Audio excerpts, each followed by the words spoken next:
Welcome to the Francisca Show podcast on JewishCoffeehouse.com, the show where I give a voice to Jewish issues, topics, and people. I'm Francisca, your host. Welcome back, Franstans.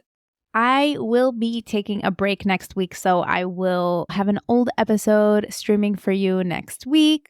So it's great for any of our newer listeners or some of our older listeners who missed that episode last year. I know Pesach is a busy time, and I will use that to take a much-needed break. The throwback episode for today is the Frum Sex Ed panel, and the reason for it is because we mention it in this episode, and I actually re-listened to it, so I would recommend you re-listen to it as well. Last week, we had Rabbi Avrami Zippel, who talked about his new book, and make sure you order a copy. He said something along the lines of children of shluchim go one of two ways. Either they continue the path of their parents or they go and they do not want to do that. Well, today's episode is the opposite extreme example because not everybody who doesn't do shlichus goes off on their journey. As much as our guest today talks about being off the derech, I don't like using that terminology. I would like to correct it to being on his own derech, just because everybody is on their own derech, and it's not for us to judge what derech people are on or off of. So I would like to remind you to listen to the other podcasts on JewishCoffeehouse.com that are so valuable and interesting and entertaining. So if you like this podcast, you'll probably enjoy the other ones as well, and it's linked in the show notes. Next, I'm helping companies with video content as well as podcasting. I'm starting a done-for-you service at K Productions, or restarting it. And I'm taking on a few new clients after Pesach. So if you or anyone you know is looking for this kind of service, please refer them to me. Referrals are the best way for you to support me on the show, but not the only way. If you share this podcast with other friends or just rate it and review it on whatever podcast listening app you're listening to, that's another great way to support me.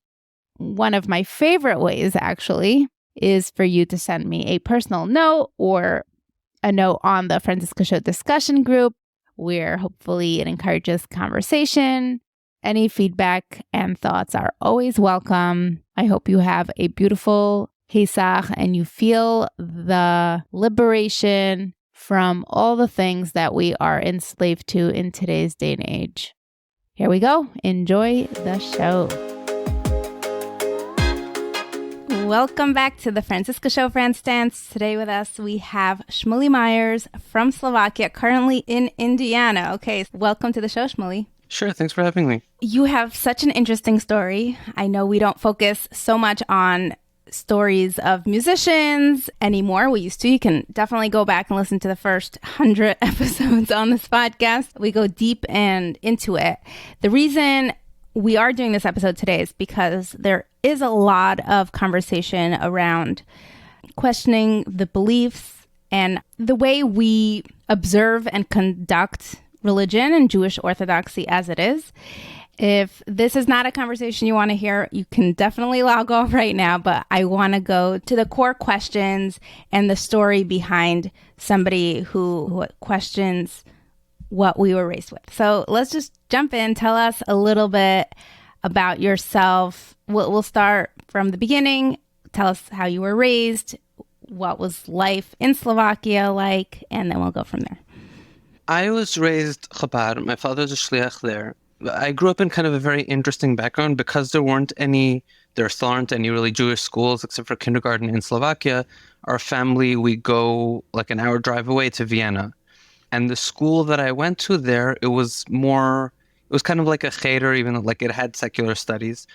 And it was just very eclectic. So it was in one class, it was like Pilishers and then Sfardim and Bukharim and Chabad and Ashkenaz. So it was everybody there. How many kids were in that class? It was actually a very small school. It was like 9 kids. The whole school was 9 kids? My class was 9 kids. The whole school was like 30. Okay. And kids came from other countries also? No, I was the only one. It was local. And you went every day? Yeah. My siblings still like to have a driver who takes them back and forth every day. And I was there till 8th grade. And then I mean, I didn't really have a choice. Kind of, I was sent to yeshiva. So I went there I was in kind of a few different places. I went to London. I didn't like it in London. I went to Tzfas, and then that yeshiva closed. So I went to Iowa What age did you leave home? at 13. Okay. And you're the oldest in your family?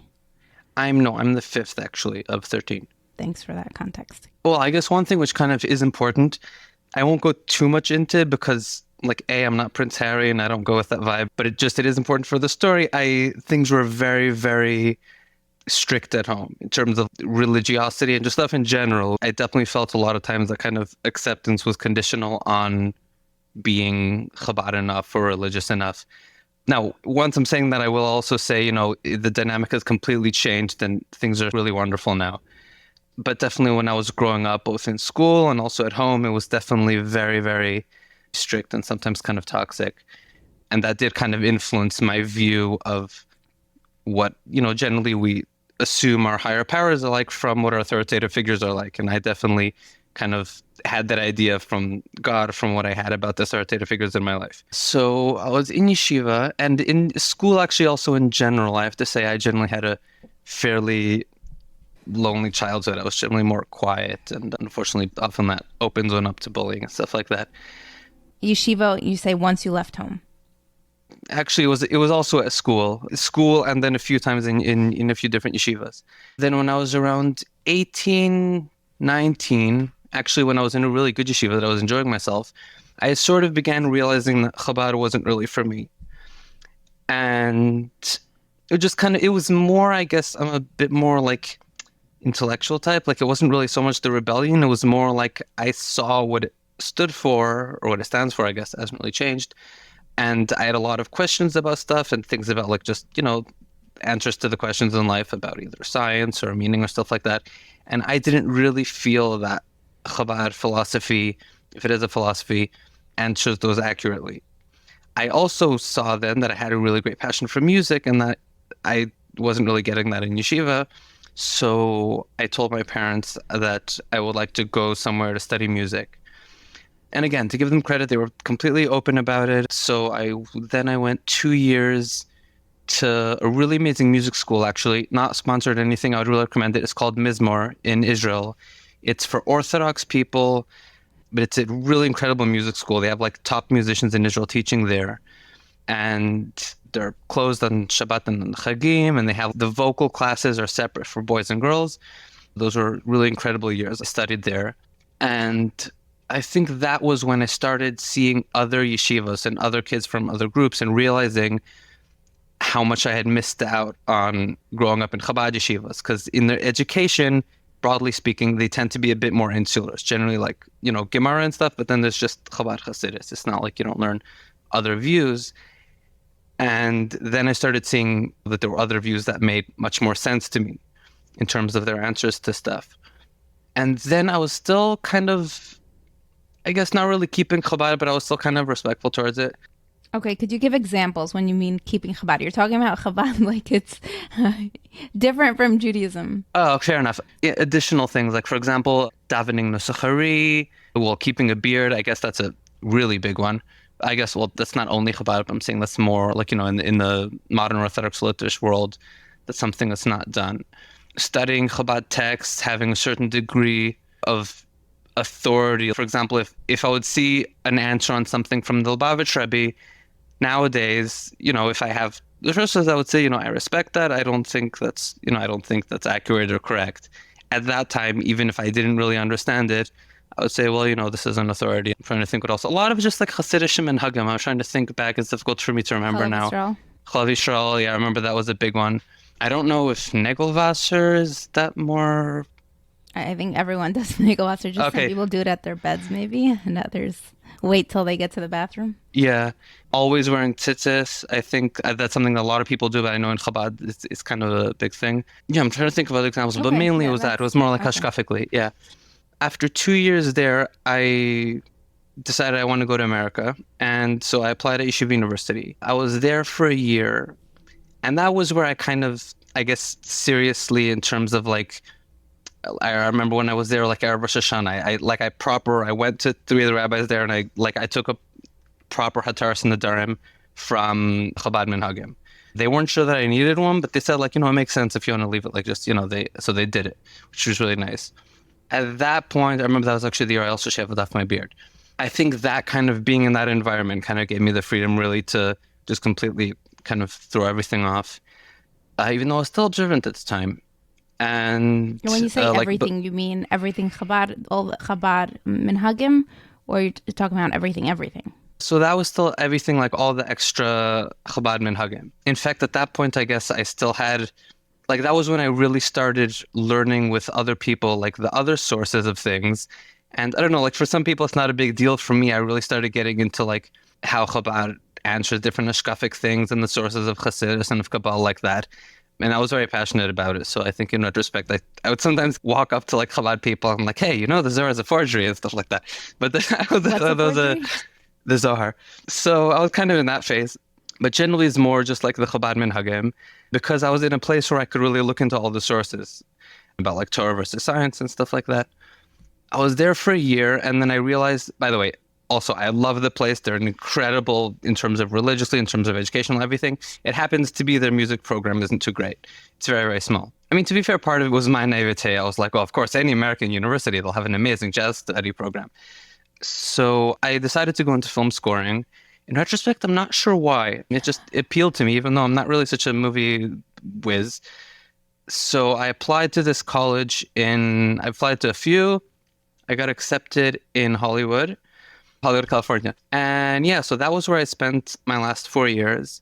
And that was where I really started going through a big kind of I really started questioning kind of everything. Let the chips fall wherever they may. And I guess I would distinguish, that was also where, not that long afterwards, actually, like 4 or 6 months afterwards, that was where I pretty much stopped keeping everything. By everything, I mean like Shabbos, Kashrus, Negiah, what else is there? Tefillin, pretty much everything. Yeah, I guess I would distinguish Chabad. I definitely left for intellectual reasons. That was something that I still feel like I just don't think it's a movement that makes sense to me. I don't think it provides accurate answers for everything. I don't think halachically, I completely respect, that there's minhag and stuff and that people decide to keep. For me, I think it was a bit kind of over in terms of like things that are minhag but don't really have what I understand as like a good purpose or even like a good source for them. Orthodoxy in general, that was something that was a bit more, it just wasn't working for me. It was more of like a dynamic thing. Like I wouldn't say, like I have any fundamental problems with like Jewish theology or stuff like that. It was more of like that there were people in my life that I didn't feel were a good role model for religion, and I felt I was being much more accepted in the secular world. And yes, at the end of the day, we do generally make a lot of decisions in life based on the people that are happy and that make us happy and that we feel accepted by, and not the people who kind of made our acceptance conditional. Well, I guess there are a few things where I kind of wonder sometimes how the halachic framework fits with human nature. Okay, give me examples. I want to go there for a minute. One big thing for me that I'm still not quite sure about, even though I have to say after listening to your episode on Frum sex ed, that really kind of changed my perspective. I realized that not necessarily everything I grew up with was like accurate, like what halacha actually insists, and a lot of it was kind of just minhag and personality. I think the very strong insistence against people having, what's it called, intersex or co-ed relationships at all, even not sexual, before marriage. I think it's a bit over. And I'm not saying in terms of like Don Juan, I'm saying even just in terms of interactions and access. Yeah, or even just healthy human nature, like not even once a month, not even once every 2 weeks, like just no touch, no sexual intercourse, obviously, depending on, again, a lot of it is just chumrah and minhag. We hit puberty generally at what, like 13, 14? People, even at like the Hasidic community, they get married like 19? A lot of people 21. What does a healthy, normal person do like before then? Like, there's not really any options for them. A lot of them don't learn how to interact. And I did get an answer from your podcast that people don't necessarily always go from zero to everything. That was a good point that you brought up. And, that there's, they have kind of warm-up process. But in general, I don't think that even like the healthy framework going, just like whatever it is, Rambam, Yisrael, Bia, Perek Chof Aleph, or wherever he has that whole thing about it. I'm a little confused because I feel like you're jumping. You brought up just healthy interactions for, teenagers with the opposite sex, which just gives some more of a healthier dynamic in terms of being able to perceive the other gender as human beings. Yeah. Okay, that's number one. Number two is restrictions in a committed marital Jewish relationship and the restrictions that come with that. So which one are you talking about? Actually, I think after marriage, I think that system pretty much makes sense to me. That's actually something that I think is fine, even in terms of like Taras Mishpach and stuff like that. That I kind of understand. It's more before that.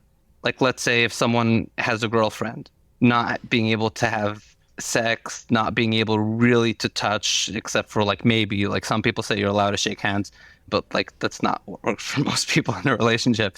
No, so after marriage, I think it makes sense to me.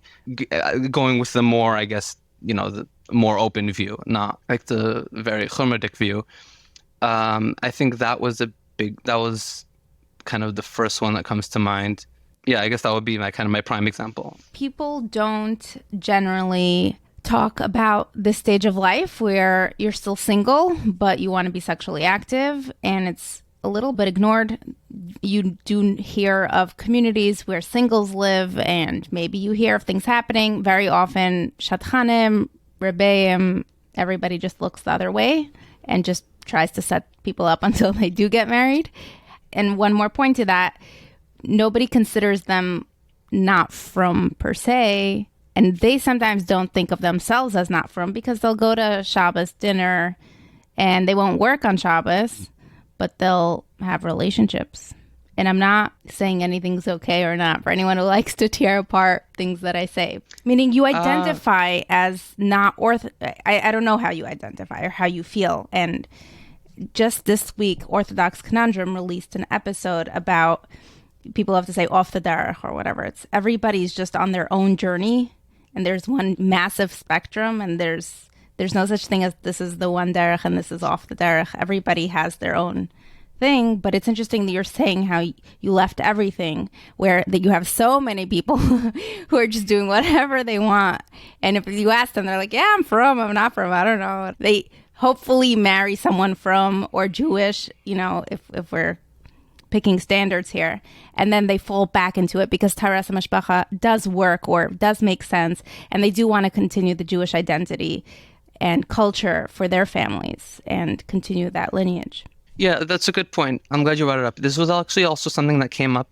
when I left Chabad. Like, people were like, when I would tell people kind of like, the Lubavitch Rebbe was against a lot of things, like, and like it's kind of clear in the Sichos, like he was against learning Musar and having non-kosher animals and listening to non-Jewish music. So, of course, nowadays, like, you have a lot of people, they're like, I don't know, I'm Chabad, I listen to non-Jewish music, or, I'm Chabad and I, this, that, and the other. So for me, I don't know, it might be kind of a more like intellectual decision. I'm not really sure, but like for me, I think what I tell them is generally, I think I had more respect for Chabad in leaving than I think some people do in kind of staying. Because like for me, I recognize like, this is the system. This is what the system stands for. And it says, this is the way that we live. And, if you want to be part of the system, this is what we do. I recognize that that system didn't work for me. So I said, I'll find another system. I never really, I guess for Chabad it's different because you're born Jewish no matter what you do. So I think it's a bit more leeway there. Like, God understands that we have our own journey.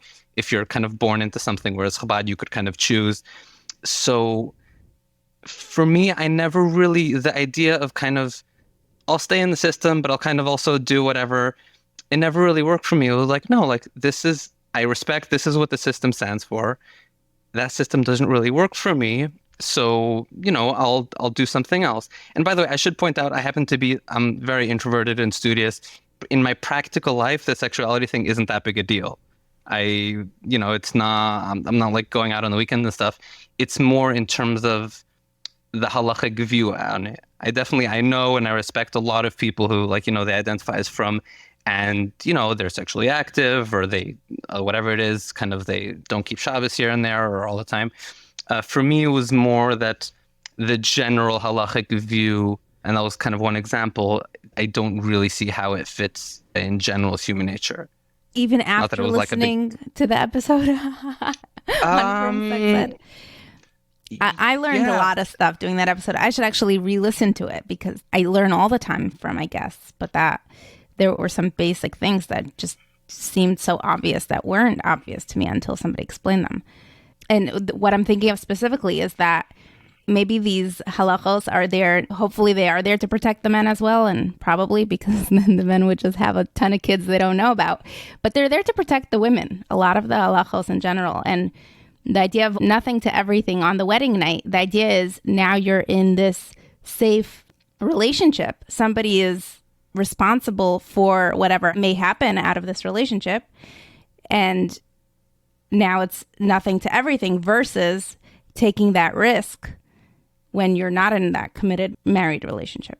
That changed my view definitely on things after marriage. But what if it's a committed... I don't want to spend too much time on this because it's actually, like I said, this wasn't really ultimately the reason. This was more just one example of things that I didn't really feel were... Okay, what if it's a committed relationship and unmarried relationship? What if, Fine.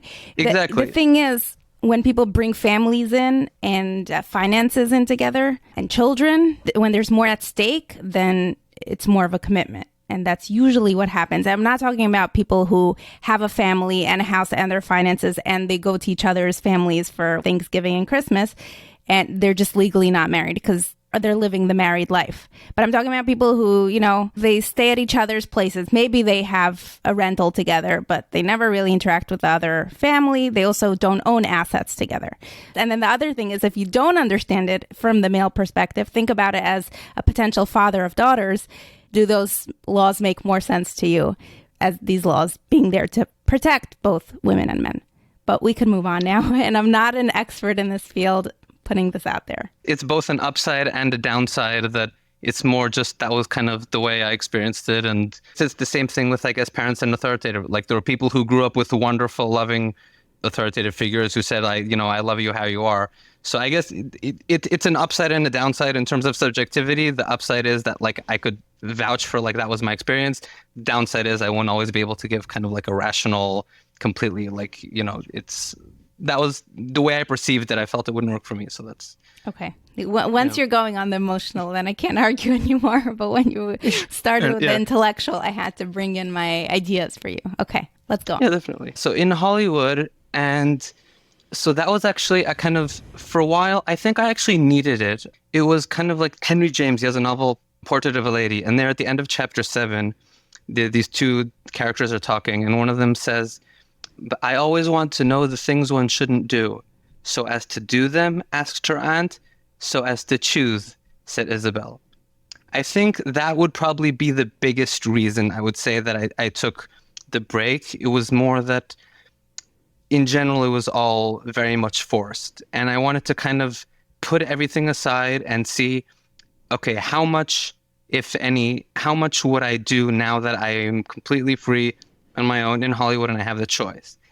And what I began realizing actually, and this is where I guess I'm not kind of the typical, I didn't just completely storm off. I think what was good was that I recognized that there are still a lot of things that I do value about Judaism in terms of community, in terms of learning, in terms of Friday night meals. I guess those are the two things that I could never leave behind: learning and Friday night Shabbat meals, or sometimes going to shul and singing. And slowly, I also began to realize that the people or the systems that I grew up with, those weren't everything. And I have to say one particular anecdote, which really I have to share, it really stuck with me. I went once to this really nice family in LA, and they knew I wasn't observant. Sometimes if I want to, I could kind of pretend and just, but they knew I wasn't observant. That was a bit of a walk away. It was like a 30, 40-minute walk from where I lived. So after the meal, he was like, "Are you walking back? It's 40 minutes. Are you walking back?" So I said, "I don't know. Maybe I'll take a scooter." And he was like, "Okay." And then I saw him a few days later. And this is someone who's completely Orthodox, married, kids, chill, everything, keeps everything. And he asked me, "So did you end up walking last night?" So I said, "No, I took a scooter." And he's like, "Okay, phew, good. I was worried." And for me, it's Like imagine like the father comes into your room, it's like, were you in your room last night? It's like, no, actually I went out partying in the bar. It's like, okay, phew, I was worried you stayed in your room. It's like, and that was actually, after I kind of was shocked, that was very thought provoking. And I sat down and I thought, okay, there are three options. Either what he's doing was not halachically right, and I'll set that option aside for a minute, or this person is somehow more loving than God. I'm not saying, sometimes I wonder what God's doing with my life, but generally I still have an understanding of a God that's not how he works. Option 3 is that my perception of God was based on people who had different flaws, and my perception of God was wrong. And after a very long think, I think that was the correct conclusion. I realized that God isn't like the authoritative figures I had in my life. And, he's okay. Like, he's a loving father and he understands I have my own journey and it doesn't have to be like someone else's journey. And another good line I actually heard in Hollywood is that, religion is a journey, not a marathon. And once I understood that, even though practically I think nothing much has changed, it definitely started after that. I stopped randomly going places and like having like little arguments with people about hashkafic stuff. I'm slowly kind of coming back at my own pace to actually this is another subjective experience, which people I guess could argue about the interpretation. This is the way I understood it. I started noticing a pattern when I wasn't observant, that some of the best occurrences that happened to me would happen on, like, let's say Shabbos or Chagim, when I wasn't doing what I guess one quote unquote should be doing. Like, for example, we'd have a composition project and I would be working on it during the week and then nothing would really happen. I would be working it on Shabbos and it would just be like some of my best projects ever. And it happened like with a very kind of freaky consistency, like over like months, when just these random stuff. And I was like, wait, but I'm breaking Shabbos or whatever. I'm not. Again, I'm sure this is a bit controversial in terms of the way like it was interpreted, even though like I could vouch for the experience. The way I interpreted it was like, I understood it, that God was trying to tell me and like really remind me over and over again, like, it's okay. You're doing what's right. You're doing your best. I'm not these other figures. Like, I'm not going to punish you for doing what's right. I still want you to be happy, even if you're not doing, like, just do your own path. That was definitely a very interesting experience for me. I think that pretty much sums it up in terms of, now I'm pursuing graduate studies. Hopefully I'm going to go to graduate school in Indiana. Also film scoring. I'm going to get a master's in the same degree. Okay. And have you done any projects in film scoring? No, I did one project outside of school, but mainly school projects. So I haven't really gotten any like commissions and stuff. Like, and it's very rare too. Like straight out of school, people don't usually. It's usually something that takes a bit more time and networking. And for anyone who doesn't know what film scoring is, can you explain it? Sure. Film scoring is writing music for films. So when you hear the background music in a film, it's a whole art unto itself in terms of knowing what to write and when and how to go about it and creating it. John Williams is the famous example when you hear like people about like Hans Zimmer or like the Star Wars theme. So that's written by someone who does film scoring, a film composer. And after you finish school, do they help place you places, or you're just like every other actress and actor in Hollywood who's trying to get an audition? So the school I went to, they have a system. To help you get business. It happens to be, I'm a bit more like studious. I always books was always my comfort. So I chose on my own kind of to leave Hollywood. I mean, also it's not the cheapest place to live in. I really want to hang on to the world of academia and study as much as possible. One doesn't have to go to graduate school. Like film scoring is like any art. They don't really care about the degree. If you could deliver, then that's fine. But I love kind of studying like really the orchestra and different stuff. So you'll end up being a professor at one of these graduate programs. Hopefully. I mean, maybe I'll be a film composer. I want to learn for a bit longer before I have to go and network and all that stuff. Cool. Okay, so back to our conversation. Talk to me about what it was like more in Hollywood. Yeah, Hollywood, I think actually my religious journey also, I think it, it was a very specific Hollywood thing. I was discussing this recently in my apartment complex. There's this really nice Israeli girl who was staying there. Also and it was interesting seeing the different perspective on the same thing because she grew up completely secular. I think one of the things that really kind of helped me realize, and from what I've read about other people who go off the derech, kind of sometimes helps a lot of them realize or like to go back, is kind of seeing a lot of the Hollywood life. And I was like, okay, I have all the options. I could try everything. Let's try it, see if it works and see if I'm happy. And one thing that I kept coming back to was, I don't know, I just kind of realized a lot of the shallowness of a lot of it. And I'm not saying outright, all the secular people. I know a lot of secular Christian people who have incredibly meaningful lives and are some of the most mature people I know. But we are talking about the epitome exactly. of shallow. Oh, yeah. Aviavosa Tuma, as they call it. And one thing I kept thinking of a lot, actually in another play by Ibsen in Dollhouse, in the last act, basically, it's this woman who's kind of taking her husband to task about like that he wasn't there for her. And at one point, he gets fed up. And he says, how unreasonable and how ungrateful you are, Nora. Have you not been happy here? So she says, no, I have never been happy. I thought I was, but it has never really been so. And he says, not happy. And she says, no, only merry. I would think about that line a lot when I was walking through Hollywood kind of on the weekends. I don't know. I looked at the people and they didn't seem happy. They seemed merry. What does that difference mean to you? I think merriment is more of like a forced exuberance, whereas happiness is more of like a contentment that you kind of feel that you're doing something meaningful in life. It could be just because I'm introverted. I understand a lot of extroverted people, they get their energy from being in situations like that. And they genuinely, they have, a night out with the girls and they go out to the bar and stuff like that. So that might be part of it. That is just personally for me as an introvert, it's not. But I don't know, a lot of it just seems... the world does put a big emphasis on being happy, and that's how half of the commercial industry works. This will make you happy. That will make you happy. Buy this, buy that, right? That's how marketing works. And with Judaism, I don't think happiness is a goal anywhere. I think Jonathan Sachs points it out. There are those famous, like, these words that can't really be translated. I think Jonathan Sachs points out that simcha is really kind of an untranslatable word, and it's like joy shared.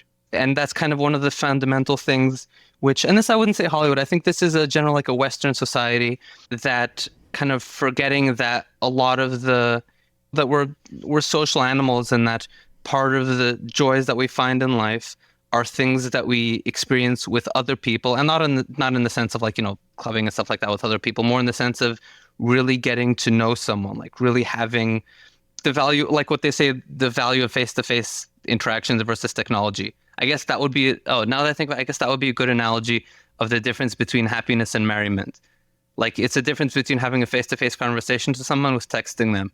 It fulfills the same kind of basic itch, but it doesn't have like the layers, like the richness to it of like really feeling that one is doing something meaningful in life. I like that explanation. So in terms of, you're asking about Hollywood, I think that was a very big experience, because it wasn't like I felt, well, it's just because I'm in yeshiva now, I don't have all these options. If I had all these options, I would be happy. Or if I was able to choose my own religious path, I would be happy. It was really just Hollywood was the first time. Also in Yeshiva University, I was still kind of in a bit of yeshiva system. I mean, people can do whatever they want while they're there.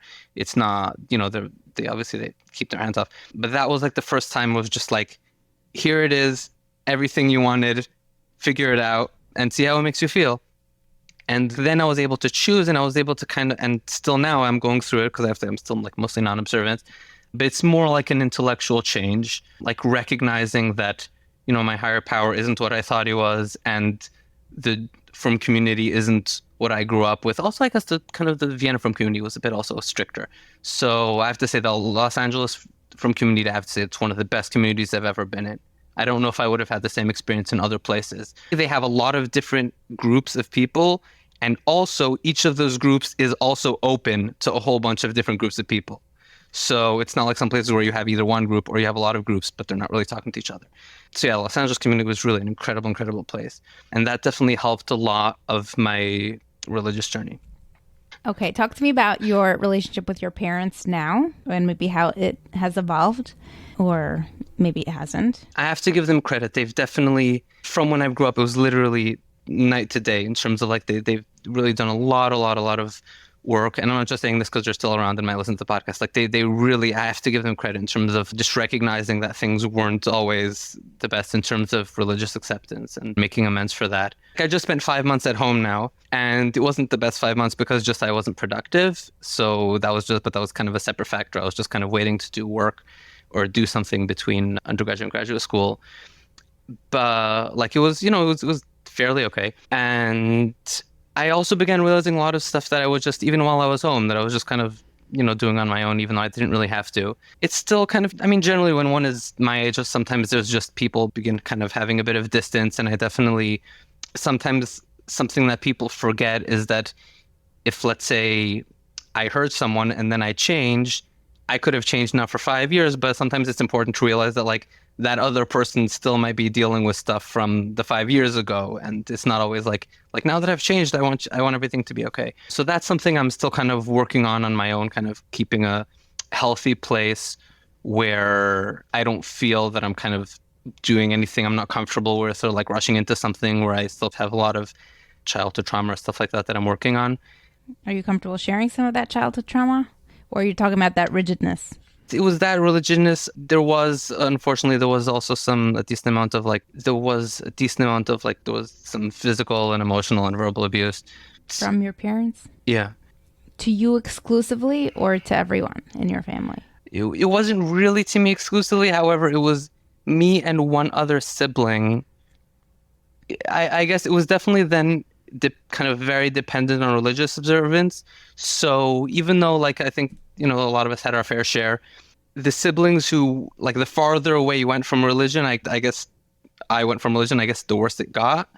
So because it happened to be that when I was 14, 15, I started kind of rebelling pretty badly. Me and one or two other siblings kind of who also chose a similar path kind of got the heavy brunt of it.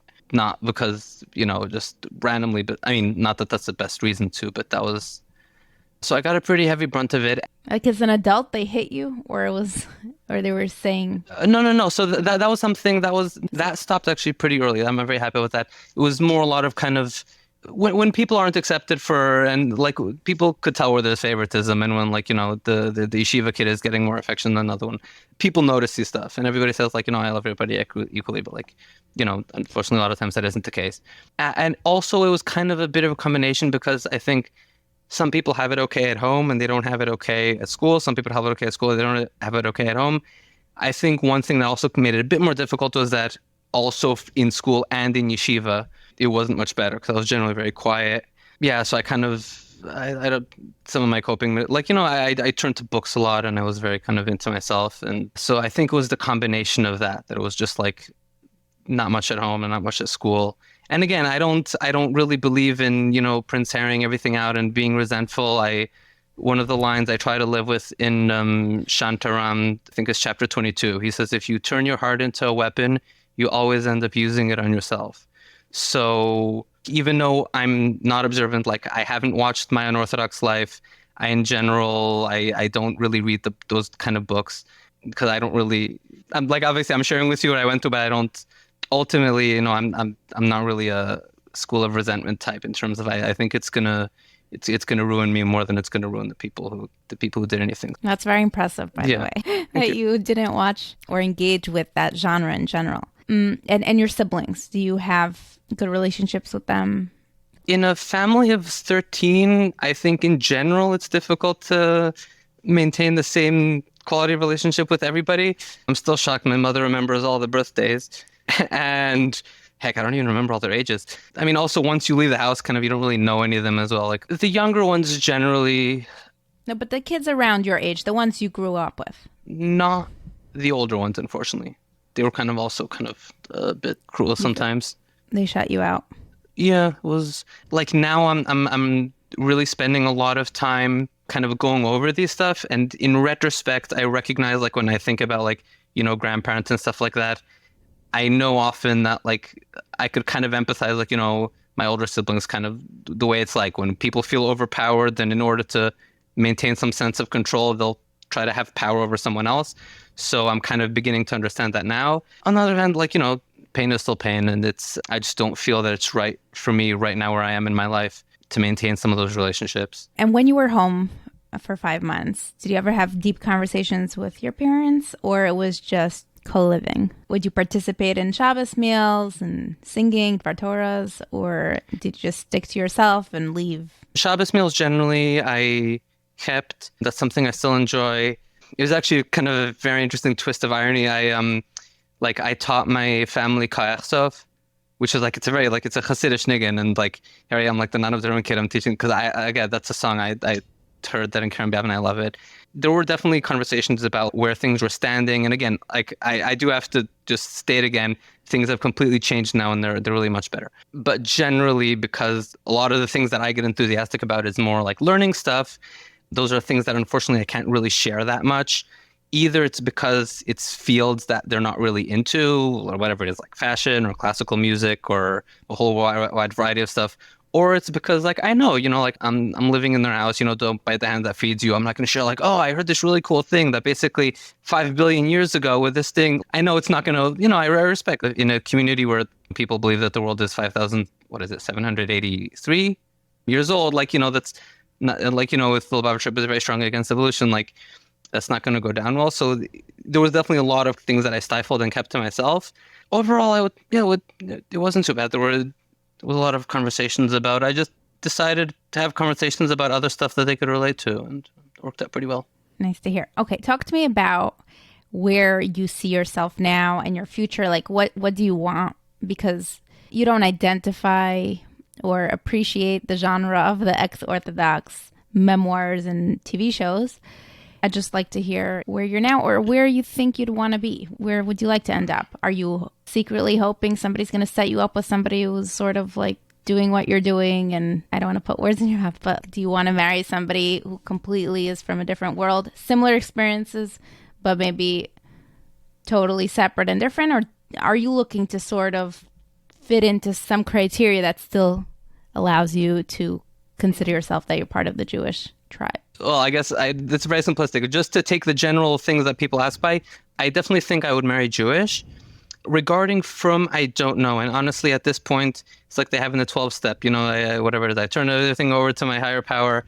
For now, I'm just kind of focusing more on building myself up than on relationships. So I'm trying as much as possible not really to think about it. And, well, I guess this is kind of important. The reason I'm doing that is because for a while, for a very long time, actually, I was just, in order to kind of fill up the emptiness or pain, I was chasing one relationship after another and getting kind of into some unhealthy ones. Were any of them long-term, or they were all short-term? No, mainly short-term. Longest one was, I guess, 6 months. And eventually I began realizing that there were just patterns that I inherited or patterns that I kept repeating, which weren't serving me well in relationships. Can you share? Yeah, I kept on chasing after unavailability, which apparently is very common, like when people have low self-esteem, and even if you give them something good on a golden platter because they don't believe that they deserve it, they'll find some way to like, no, thank you, or to drop it or something. So even when things were perfectly fine, I would kind of just find some way to sabotage it. Yeah. Or on the other hand, sometimes things weren't fine, and my friends were telling me like, this isn't what you think it is. And they're like, no, but this is normal and stuff like that. And then kind of ultimately I would realize that they were right. So for now, I'm not really answering your question. So for now, I'm kind of just really focusing on all the self-help stuff and kind of developing it. I think I would marry Jewish. I don't really know in terms of what the family would, what it would be like. Would it be somebody who also had a similar journey, or would I want to just leave that behind me and marry someone from... Now I'm going to graduate school, so I don't know exactly how I do want to, and this isn't even kind of unorthodox. I think this is just basic Rambam. I think a person should have a job before getting married. And that's something I definitely want to be at least financially stable. I do want to have kids and have a family one day, but I'm not quite sure with whom yet. That's okay. Did I invite you on, or did you want to share your story? What was the inherent desire to want to talk about and share your journey with us? If I remember correctly, I reached out to you initially because of just... About music. Yeah, Networking. exactly, just to offer. And then I don't remember exactly. And then I think what I had that thought, but I wasn't going to go for it. And then I remember when you said something like, I'm going back to the email, something like you said, your story sounds very interesting and deep. So then I was like, oh, actually, maybe it was. Maybe I should offer to talk about it. Yeah, so I definitely think there was a lot of interesting things that happened there and a lot of incredible people. Another thing, actually, which I think would help the listeners a lot, which was really a key moment in my life. This was actually in Yeshiva University. And this is something I would say more to teachers, because I think this is something I've noticed a lot in OTD stuff. People, especially when they have like questions about religion, sometimes there's a lot of stuff about teachers there, because ultimately, a lot of the education we get is from teachers. There's a professor, I might as well say his name, it was incredible because it was a positive story, Shalom Karmi. He would edit some of our Soloveitchik's papers. I took a class with him once on Eov. And then there was the final, and I asked questions in the class and I participated, but I didn't really think anything of it. After the final, there was a proctor doing the final. So after I walked out, he was waiting outside. And then I'll never forget it. He said to me, I want to stay in touch with you. You're a very valuable person. And I was just like, it's like when parents, sometimes when they're randomly negative, then the kids don't really know how to react and they're always tense. I think there's also I would say this, I guess, if there are any teachers listening, like that quiet kid or the kid who's like asking questions inevitably. There's a story of Rav Shach that once, when he was like in 100, he was like 100 or something, someone kept knocking on the door and he got up and his Gabbai asked him like, you're sick, like, why did you get up? And he said, you never know what kind of broken heart might be standing behind the door. So if I had that option, that's something I would tape on like every classroom everywhere. You have to listen to our education episodes, that some of them didn't happen, or how teachers are so stressed out, underpaid, and they're supposed to teach everybody a lot of things they don't want to learn in a very short amount of time. Fair enough. That was something nobody had ever said to me before. Yeah, and it was also out of nowhere. Like, it wasn't like I was kind of fishing for a compliment or I was trying to do something and I saw it coming. It was just after a final, and I was just a class that I had kind of asked questions I didn't really know. That was something I definitely, like, teachers definitely shouldn't underestimate the value of what they say. And like the random quiet kid in the class, like, you never know, both positive and negative. That was definitely a key moment. And he was an incredible person. There is one more thing, actually, that I would like to share. And this is probably the main reason that I thought of going on your podcast. As you heard, my religious story, it wasn't really, I don't think it was, that kind of interesting in comparison to some of the other ones that are now being publicized. But, I'm a fairly studious person, and I love that. And I cherish that about myself. It just happens to be that in terms of like rebelling, it was more like, I sat and I read when I was in yeshiva, and then I went off the Derech and I just went to college and continued to sit and read. I think I've had an interesting life. I just don't think that my religious journey was the most interesting part of it. It was more in terms of like the places that I've been to and people that I've met and the different views that they've given me on life and stuff, and also my musical journey, which I think was pretty interesting. But the main thing that I think what I wanted to share, which has helped me, but on the other hand, which I don't see really being thought about in culture, is about not being resentful. I think that is something that I would say either other people who have gone off the Derech, or people just in general, even who are on the Derech, but just, have legitimate grievances against people who have seriously wronged them, is like, just do your best. These people have already deprived you of a childhood. Like, don't let them, by virtue of existing, deprive you of the rest of your life. And I know it's tough, and I've had the times where you're just lying awake till 3 a.m. and all the ghosts of everything that people have done to you are sort of screaming that, now the rest of your life is ruined because of these people. And it brings up legitimate anger. And I know that. And I would also have to admit that even the things I went through weren't as bad as the things that I know that some other people, like you read about Leah Vincent, or like people who have been like seriously like sexually abused by, it could be a Rebbe or a teacher, or God forbid, like a parent or a sibling. Or, and I was very lucky. I haven't had that happen to me. So obviously, no, I can't judge. But that was just something that I've really found, that the choice we make between hating and not letting it take over our life, that's really, it can become the story of our lives. That was actually the main reason that I brought the example of Prince Harry, because that's something that, like, I'm an American. I grew up in Europe. I don't read the news. I don't really I don't care at all what happens. Like, I don't have any feelings either way about the British monarchy. And I only know actually from the Prince Harry thing very, very vaguely from like people mentioned it. And when the book came out and I found out roughly what it was about, I made a conscious decision to refuse to read it. I just decided my family has wronged me, but I don't want to go down that path of just like airing it out to the world or even not airing it out to the world and like that whole path of being resentful and just, letting it take over the rest of my life and blaming people. And I think that is the biggest thing that I would share because that is an approach that I find is becoming increasingly rare nowadays. And that was something that I just wanted to share with your listeners. We spoke for a long time and it was really enjoyable and interesting, as I predicted in my email. Thanks for reminding me about it. And deep. Thank you for coming on. And do you want to shout out your music services? I actually, most of my stuff, like I said, it was school projects. But when you reached out to network, what were you hoping? So that I was definitely hoping. One thing I realized was that there probably aren't a lot of people who both like grew up with a lot of like the Frum music, really heavy kind of, that was all I listened to, and also have a solid education in terms of orchestration and arrangement and stuff like that. So I've been wanting to offer people who have any projects or arranging or stuff that I'd be glad to help in terms of like some of the more technical aspects or sometimes even like lyric writing or stuff like that. My Instagram is just at Shmuli Myers. Yeah, we're going to link your Instagram. I don't have much of my music there, but yeah, sure. If anyone has any project, then I'd be glad to help with it. Thank you so much, Shmuli. This was great. We wish you good luck with everything you're doing. Absolutely. Thanks for listening until the end. Next week, we will have a restream of an older episode. I hope you have a beautiful Pesach. Please keep reaching out with your incredible feedback and your warm messages. I'm wishing you all a Chag Kasher V'Sameach and a good Yantif. See you next time.